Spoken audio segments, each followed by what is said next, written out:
But అందరూ కూడా అప్పుడు అప్పుడు అప్పుడు బీఆర్ఎస్ కూడా బాగానే ఖర్చు పెట్టడం, ఆ ఇంపాక్ట్ కూడా కొంచెం బాగా. విపరీతం మామూలుగా తొక్కాలడు కదా ఆయన. 1000 కోట్లు ఖర్చు పెట్టారన్నారు రీటర్న్ తొక్కడానికి. ఇక్కడ రాజగోపాల్ తొక్కడానికి 500 ఖర్చు పెట్టారన్నారు.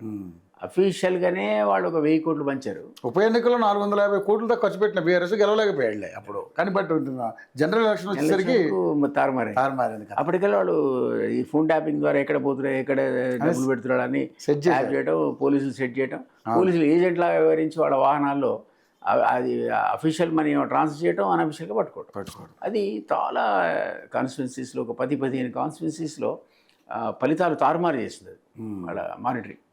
కానీ సార్ ఇప్పుడు ఈ అసంతృప్తిని అంతా కూడగట్టుకుని మరి ఈటెల రాజేందర్ మళ్ళీ బీఆర్ఎస్కి వెళ్ళే అవకాశం ఉందంటూ కూడా రకరకాల ఊహాగానాలు వినిపిస్తూ ఉన్నాయి, వార్తలు కూడా వస్తూ ఉన్నాయి సార్.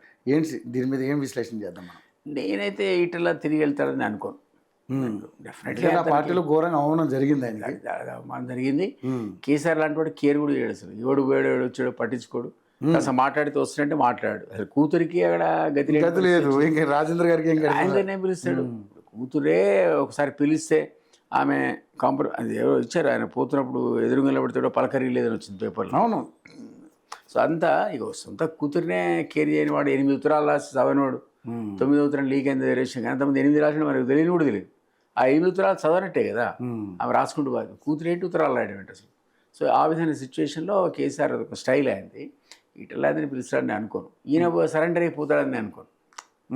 సరెండర్ అయ్యేటువంటి క్యారెక్టర్ కాదు కాబట్టి అది సాధ్యపడదు. కానీ ఒక రూమర్ ఏమొచ్చింది వాళ్ళ పేపర్లో అంటే అసలు ఈటల ఇదంతా ఈ గొడవ కంటే సొంత పార్టీని అతి త్వరలో స్టార్ట్ చేయబోతున్నాడు. అవును, ఇవాళ వచ్చింది పేపర్లో. అది డేంజర్. మరి ఒక పక్క తీర్మార్మలన్న బీసీ కాన్సెప్ట్ చాలా మంది వర్క్. ఒకవైపు ఆమె కూడా ఎవరు కవిత కూడా పార్టీ ప్రమోట్ అదొకటి, అది సామాజిక న్యాయం ప్రమోట్ చేస్తా అని ఆమెదో పార్టీ, మళ్ళీ ఇటు పక్క ఈటల పెడతాడన్నట్టు ఇవన్నీ కన్ఫ్యూజింగ్ ఉన్నాయి ఇవన్నీ. సో అవకాశం అని ఉందో మనకు తెలియదు. ఎందుకంటే అంత అసంతృప్తి అయితే ఉన్నదన్నమాట ఖచ్చితంగా మనకు తెలుసు.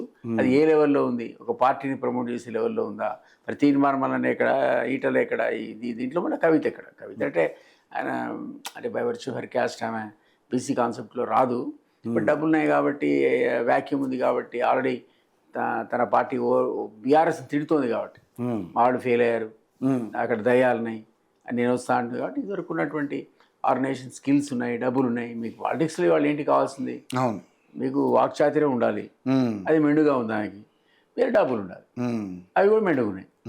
డబ్బులుండి వాక్చాతుర్యం ఉంటే ఇక మీకు ఏముంది పార్టీ ఎంతసేపు మీరు ఫ్లోట్ చేయడం. కాబట్టి ఇది కవితకు అవకాశం ఉంది, ఈటలకు కూడా ఉంది ఒక పార్టీ. మళ్ళా అయితే ఓపెన్గా చెప్తున్నాను, నేను పార్టీ పెడుతున్నాను. సో ఈ 3 పార్టీలు అతి త్వరలో మనకు తెలంగాణ యవనికలో కనపడవచ్చు.